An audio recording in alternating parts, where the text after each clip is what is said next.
पारचा नारा करणारे 240 वर थांबले. 240 वर गाडी थांबली त्यावेळी दोघांचे टेकू घेतले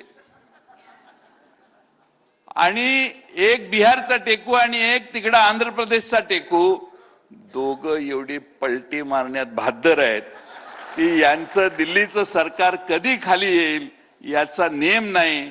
6 महिने का वर्ष एवढाच विषय राहिलेला आहे.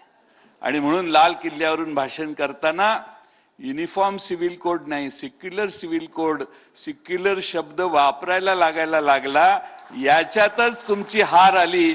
तुम्ही 10 वर्षापूर्वीपासून जो टेंबा मिरवला भारतात त्यात सेक्युलर शब्द कधी वापरत नव्हता. पण आता तुमच्या लक्षात आलं भारत तुम्हाला एवढा मोकळा सहजासहजी चालून देणार नाही. आज देशामध्ये काय झालं हा विषय लोकसभेला आपण उत्तर देऊन 31 ठिकाणी भाजपचा पराभव करून आपण महाराष्ट्रातल्या जनतेची भावना व्यक्त केलेली आहे. आता 2-2.5 महिन्यानंतर विधानसभा येईल. आज आपण योग्य वेळी सर्व पक्ष एकत्रित आलोय.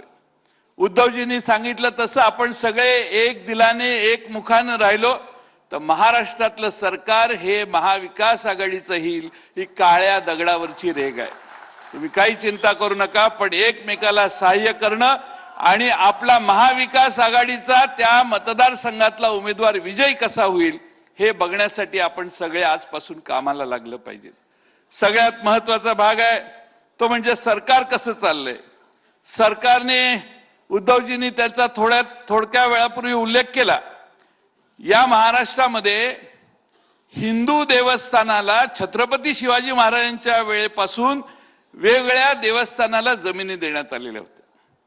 भारतीय जनता पक्षाच्या जवळच्या 1-2 आमदारांनी या जमिनी लुटल्या, जमिनी काढल्या, आपल्या नावावर केल्या. आपल्या नावावर करताना नजराना भरायचा असतो. वर्ग 2च्या वर्ग 1 करताना जो नजराना भरायचा असतो तो नजराना भरला नाही. 50% नजराना होता. महाराष्ट्राच्या विधानसभेत हा मुद्दा मांडला त्यावेळी महसूल मंत्र्यांनी उत्तर दिलं, जयंतराव 2 महिन्यात आपण चौकशी पूर्ण करू. 2 महिने नाही 2 वर्ष होत आली तरी चौकशी काही पूर्ण होत नाही. मी 2 वेळा हा नंतर विधानसभेत विषय काढला.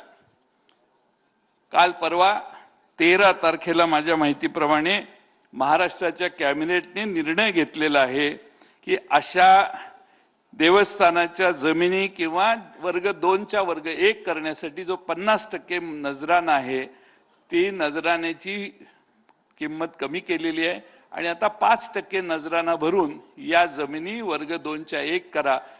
ह्या जमिनी ऑलरेडी या बहादरांनी विकलेल्या आहेत. त्याच्यावर इमारती उभ्या राहिलेल्या आहेत. उभा करणं चालू आहे. बिल्डरांच्या ताब्यात या देवस्थानाच्या जमिनी गेलेल्या आहेत. म्हणजे महाराष्ट्रामध्ये हिंदू देवस्थानाच्या जमिनी लुटण्याचं पाप हे भारतीय जनता पक्षाच्या अकाउंटवर जातं. हे मित्रांनो विसरू नका तुम्ही. आणि ते कव्हर करण्यासाठी त्याच्यावर चादर घालण्यासाठी हा 5%चा निर्णय केलेला आहे. पण लोक कोर्टात जातील. ऑलरेडी कोर्टात आहेत, तक्रारी आहेत, चौकशा आहेत. याच्यासाठी जे यांनी जमिनी लाटणारे होते तेच हा निर्णय व्हावा म्हणून मंत्रालयात जी मीटिंग झाली त्यात बसून त्यांनी हा निर्णय घेण्याच्यासाठी प्रोत्साहन दिलं. आणि त्यामुळे सगळाच कारभार हा लुटालुटीचा महाराष्ट्र सरकारचा दिसतोय. हे महत्वाचं आहे. 13